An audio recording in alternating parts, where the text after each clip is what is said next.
질의하실 분데 조선일보 김원중 기자님. 후보님, 조선일보 김은중입니다. 미중 갈등 관련해서 실용주의 외교 이런 말씀 해주셨는데, 지금 미국 주도로 하는 공급망 재편 관련해서 후보님께서는 미국이 주도하는 안보협의체 쿼드나 아니면은 통상협의체 인도태평양 경제 프레임워크 이런 거 우리나라가 좀 가입해야 된다고 보시는지 좀 yes or no로 좀 말씀을 해주실 수 있는지 부탁드리고, 하나만 제가 더, 대통령 되시면은 바이든 대통령이랑 시진핑 주석 중에 누구를 먼저 더 만나실 생각이신지도 좀 부탁드립니다. 이게 이제 yes or no, OX 제일 어려운 질문이거든요. 요새 그게 유행이더군요. 둘 중에 하나 고르는 거. 다른 선택은 없다. 둘 중에 하나만 골라라. 이런 게 있더군요. 재밌긴 했는데, 저는 국가 경영에서는 그렇게 하면 안 된다고 생각하죠. 언제나 제3의 선택지를 연구해야 된다. 누군가가 선택을 요구할 때는 그 둘 중에 어떤 걸 선택해도 자신들한테 이익될 경우가 많습니다. 즉, 선택당하는 사람은 이익이 아닌 경우가 많죠. 그래서 그 선택지를 우리가 만들어야 됩니다. 가입이냐, 미가입이냐, 미국이냐, 중국이냐, 이런 선택이 아니라 우리가 선택지를 만들면 되죠. 미국과 중국을 동시에 선택할 수도 있는 것이고, 둘 다 선택 안 할 수도 있는 것이고, 사안에 따라 어느 한쪽을 조금 더 많이 선택할 수도 있는 것이죠. 그래서 실용주의입니다. 그럼 실용주의의 기준은 뭐냐? 바로 국익이고, 국익은 뭐냐? 국민의 삶과 대한민국의 발전이죠. 그래서 지금은 우리가 아까 말씀드렸던 것처럼 경제력 12, 군사력 6위, 종합국력 6, 7위 이렇게 평가될 정도인데, 세계가 우리의 문화에 빠져들고 있지 않습니까?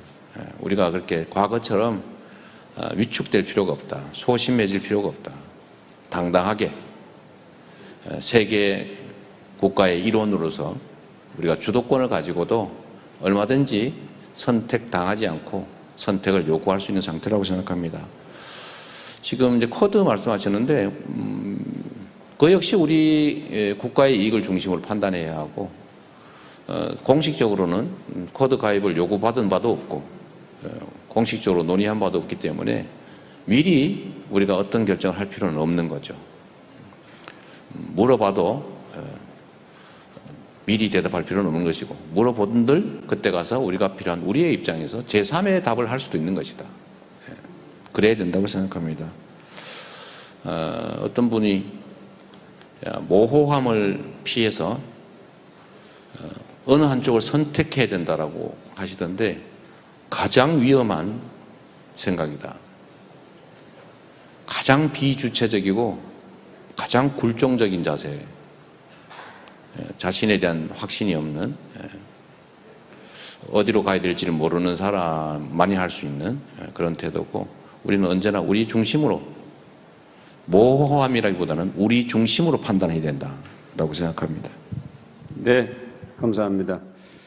네, 매일경제 성송입니다. 방금 이제 자동차 공장 관련해서 말씀을 더 드리고 싶은데요. 여기가 이제 한국 산업이 좀 성장하는 계기가 됐던 곳이기도 하면서도 최근 강성노조 문제 등으로 한국 자동차 산업의 침체도 함께 겪고 있는 곳인 것 같습니다.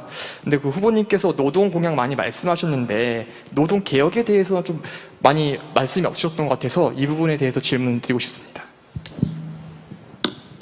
우리 이소영 의원께서 말 길게 하지 말라고 지금 X표 하면서 옆에 앉아 있거든요. 근데 이 질문 내용이 매우 좀 포괄적이어서 제가 답을 하기가 좀 어려운데, 노동개혁에 대한 얘기를 저희도 생각하지 않는 건 아닙니다. 그런데 저는 크게는 이렇게 했으면 좋겠어요. 지금 악순환 중이다. 비정규직과 정규직 격차가 너무 크다. 그리고 사회 안전망이 너무 취약하다. 그러니까 정규직 노동자들은 자기의 현재 위치를 지키지 못하면 일생일대 위기에 처할 수 있다고 믿기 때문에 정말 심하다 싶을 정도로 자기 이익에 집중할 수밖에 없습니다. 그거 어쩔 수 없는 거죠. 당연한 거 아니겠습니까? 그러다 보니까 기업들 입장에서는 정규직으로 뽑으면 이 조직된 강경 노조 때문에 어려울 수 있겠다는 생각 때문에 아예 정규직을 안 뽑아버리죠. 전부 비정규직으로 뽑거나 외주를 주거나 또는 아예 아웃소싱을 하거나 이런 문제가 발생해서 이 악순환이 계속되고 있습니다. 그래서 이걸 선순환으로 좀 바꾸자. 그 첫 번째가 정규직과 비정규직의 격차를 어떻게든지 좀 완화해 나가자. 불안하지 않게. 그다음에 사회 안전망을 강화하자. 사회 안전망을 강화하자면 재원이 필요한데 기업들이 부담을 좀 주고 해야 되는데 대신에 고용 유연성을 확보해 주자. 이게 선순환이 될 수 있지 않습니까? 근데 문제는 이게 서로 불신이 팽배해가지고 합의가 안 되는 거예요. 그래서 이 선순환을 위한 사회적 대타협을 실제로 많은 에너지를 투여해서 꼭 만들어내야 되겠다.